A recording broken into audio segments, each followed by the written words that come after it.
Pak Cucun, kita buka lagi nih. Nomor berapa box pertanyaan untuk segmen kali ini?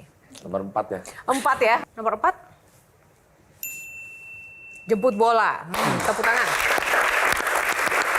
Nah, jemput bola pertanyaannya nih, Pak Cucun.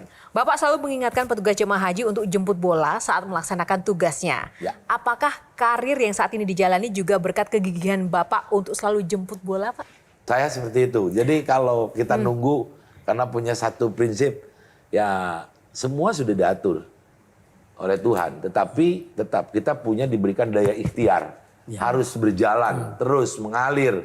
Tidak boleh statis. Ya, kalau statis ya nggak bakalan ada yang bisa kita raih. Perjalanan haji ini kan bukan hanya sekedar perjalanan fisik tapi juga perjalanan spiritual begitu. Nah, Bapak menjadi anggota dewan itu perannya tuh seperti apa, Pak, untuk bisa lebih bermanfaat secara konkret agar marwah haji ini bisa dilaksanakan sepenuh hati dan benar-benar bermanfaat bagi umat. Saya ini melihat orang ini kan berpuluh-puluh tahun ya punya cita-cita untuk ketemu dengan yang didamba-dambakannya, ekspektasinya itu yang ketemu dengan Baitullah, dengan Ka'bah, dengan bisa berziarah ke makam Rasul. Kita sudah sekarang ada power di DPR, lakukan bagaimana keinginan-keinginan masyarakat itu bisa datang ke sana itu betul-betul mereka berangkat dengan nyaman, dengan aman, apa yang mereka harapkan bisa dijalankan. Karena cita-cita puluhan tahun itu jangan sampai datang ke sana nggak bisa apa-apa. Nah kalau sekarang misalkan tidak ada DPR yang mengawasi ini, ya Kementerian Agama, apa yang tadi betul katakan oleh Ustadz, oleh Mensat, oleh Pak Ade, tahu nggak yang terjadi sekarang kalau nggak ada DPR? Orang ngeluh kepada ketua kloternya, ketua kloter datang ke sektor, Pak. Cuman dia ya saya catat, cuman dicatat saja. Beda dengan mereka lapor ke kita. Saya nggak mau tahu kartu nusuk ini malam ini harus selesai untuk kloter ini. Itu terbukti. Ternyata ya orang kita itu masih kayak demikian. Yang tadi bekerja di sana itu. Nah, saya itu ada kepuasan diri. Kalau Pak Ade, ada yang disampaikan, ditanyakan lagi soal haji? Haji itu bukan hanya sekedar fisik, tapi ada perlu ilmunya. Kelemahan kita adalah jamaah haji yang 221.000 itu, manasiknya itu hanya 3 kali sampai 5 kali. Ada yang terbanyak sampai 15 kali. Ukurannya keberhasilan mereka manasik ilmu itu tidak ada karena belum ada parameternya. Nah, kita ingin memberangkatkan orang ke situ yang paham tentang ilmu haji. Karena haji itu kan kaya dengan simbol. Dari mulai pakaian ihram, tawaf, sa'i, semua simbol. Siapa yang bisa menerjemahkan simbol tersebut? Hanya orang yang paham, yang ngerti. Ini pemahaman dan pengertian tentang simbol itu hanya disampaikan di tanah air ketika manasik. Maka perlu ada rumusan manasik yang nanti masuk Pak Cucun di undang-undang atau tidak, ini harus masuk dan masif, Pak. Jangan hanya 2-3 kali, tahunan kalau perlu. Karena konsep nanti Bapak dirumuskan dalam revisi undang-undang.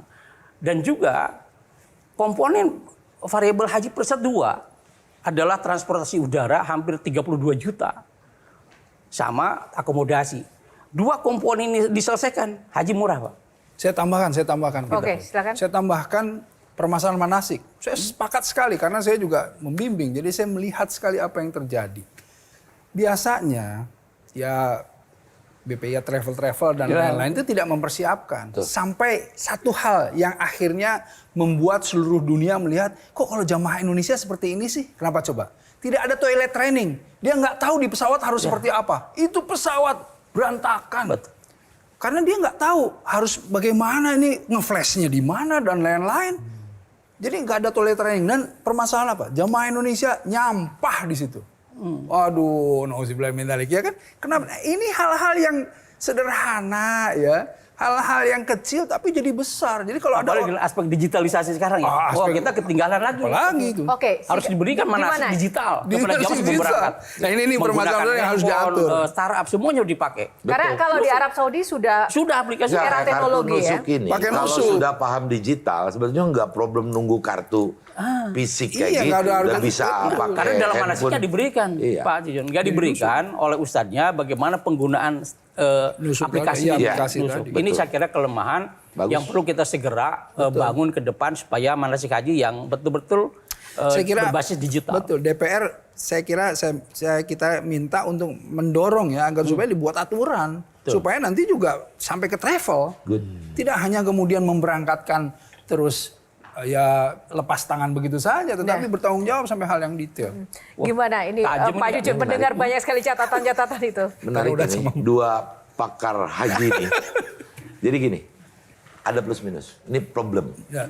Kami nyusun undang-undang yang sekarang kita akan menyesuaikan dengan digitalisasi haji. Betul. Ya. Dengan visi hajinya si Arab Saudi. pangeran di sana juga. 2030. Yang 2030 itu. Ketika kita membuka haji mandiri, tadi sisi ibadahnya. Ketika kemarin yang rapat pengawasan pertama, saya minta. Karena tahun kemarin, walaupun itu hukumnya sunnah ya. Ya. Banyak yang komplain tentang arba'in. Ya, yang di Madinah. Ya. Padahal itu hak jemaah. Nah tugas DPR di sini Pak pengawasan. Ya. Loh kamu ini 9 hari di Madinah kenapa dibikin 8 hari? Pak karena ini.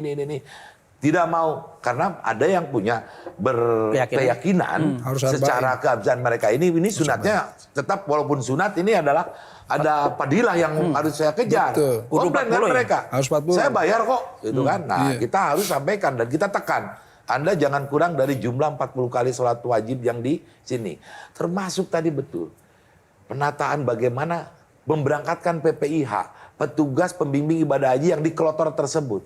Kadang prosesnya nggak transparan sama kita juga. Betul. Mereka ngangkat orang. Padahal kalau transparan kita, Pak Hensat saya berangkatkan sebagai pembimbing haji nanti di sana.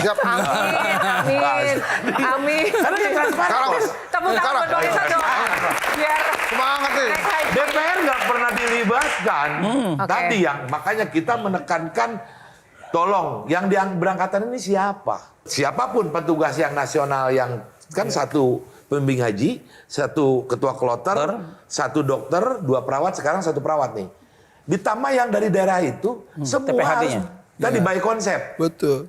Hasil daripada misalkan keputusan apa undang-undang yang memahami dan dia harus bertanggung jawab terhadap Ya, karena jemaah ini. dia Amirul Hajj itu di daerahnya. Tadi ya silakan daerah ini misalkan bertanggung jawab tentang tadi pemahaman bagaimana di asrama, di embarkasi, Iya, pemahaman di di pesawat. pesawat. Yang bertugas nanti penyelenggara ibadah haji adalah kepala rombongannya dengan petugas pengibadah hajinya. Apa target keberhasilan ketua itu? Yang kemarin begini, sekarang tidak ada lagi misalnya.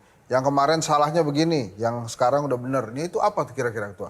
Saya itu berupaya untuk menyelesaikan tadi kelemahan yang evaluasi 2024 ini tidak terjadi 2025. Tapi Penginapan, problemnya ini. Tadi dari awal yang saya sampaikan, polisi perubahan yang di pemerintah Saudi ini gak disampaikan ke kita dari sejak awal. Termasuk misalkan tadi, kok sekarang ini tidak bisa kita agreement langsung antara Kementerian Agama si Dirjen Haji ini dengan pihak penginapan. Kalau agreement langsung yang ngatur kan mereka. Ini yang ngatur syarikah sekarang. Taunya dibuntut. Nah, taunya di ujung kita. Sudah mereka bikin agreement kontrak dengan syarikah itu. Nah, saya tadi sama sepakat. Pingin yang kelemahan kemarin ini tidak terjadi. Ada sih sekarang. Oke. Tidak ada jual beli kuota sekarang Pak. Oh, Nah, itu. Oke, tepuk tangan. Itu. Pak Cucun, singkat saja mungkin closing statement dan pesan untuk pemirsa yang menyaksikan Ya, Q&A. saya terima kasih sekali ada momentum untuk menyampaikan bagaimana proses penyelenggaraan haji ini, terutama tahun 2025 pasti publik memahami dan sekarang apalagi di era medsos ya. Sekarang day to day itu apa yang terjadi di sana semua di sini sudah mengetahui. Makanya ya tidak mudah betul tadi, harus betul-betul setiap tahun ada perbaikan-perbaikan baik dari sisi regulasi yang di kita maupun juga mengadopsi nanti apa kalau regulasi yang terbaru dari Saudi ini kita harus bukan adopsi, jadi apa harus betul-betul diadaptasikan. Termasuk fungsi diplomasi tadi yang harus diperkuat. Masukan-masukan dari para pakar ini akan menjadi satu catatan bagi kami di DPR juga. Mungkin selama ini dari publik juga sama, ada masukan-masukan harusnya kayak gini sambil nanti kita bicarakan bagaimana perjalanan untuk pelaksanaan haji ke depan dengan struktural baru atau kelembagaan baru ini misalkan emang disepakati harus betul-betul ya lebih baik daripada sebelumnya. Iya. Ya, kita juga ingin tahun ini sebetulnya hanya carut-marut uji coba mungkin ya ini dengan multi syarikah Ya. dan ke depan nggak bisa dihindari tetap Ya. kita nggak bisa single syarikah karena keputusan mereka di sana. Makanya ya terima kasih sekali ini kita bisa di Q&A bertemu dengan para pakar dan menyampaikan ke publik begitulah yang terjadi terkait pelaksanaan haji 2025 ini. Optimis dan selalu semangat ya Pak. Semoga Insya Allah, sukses saya semangat. menjalankan kerjanya bersama Ya. tim pengawas. Amin, amin, amin.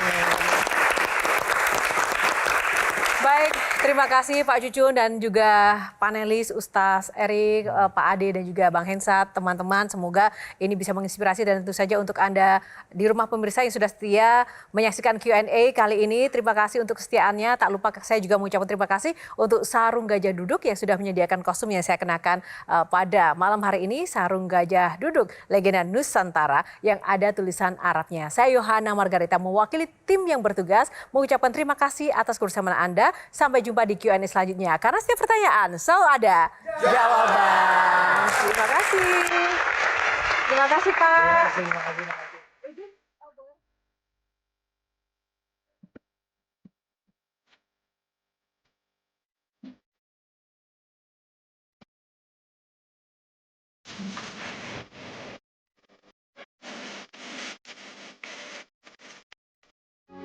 Metro TV. Jelajahi cara baru mendapatkan informasi. Download Metro TV Extend sekarang.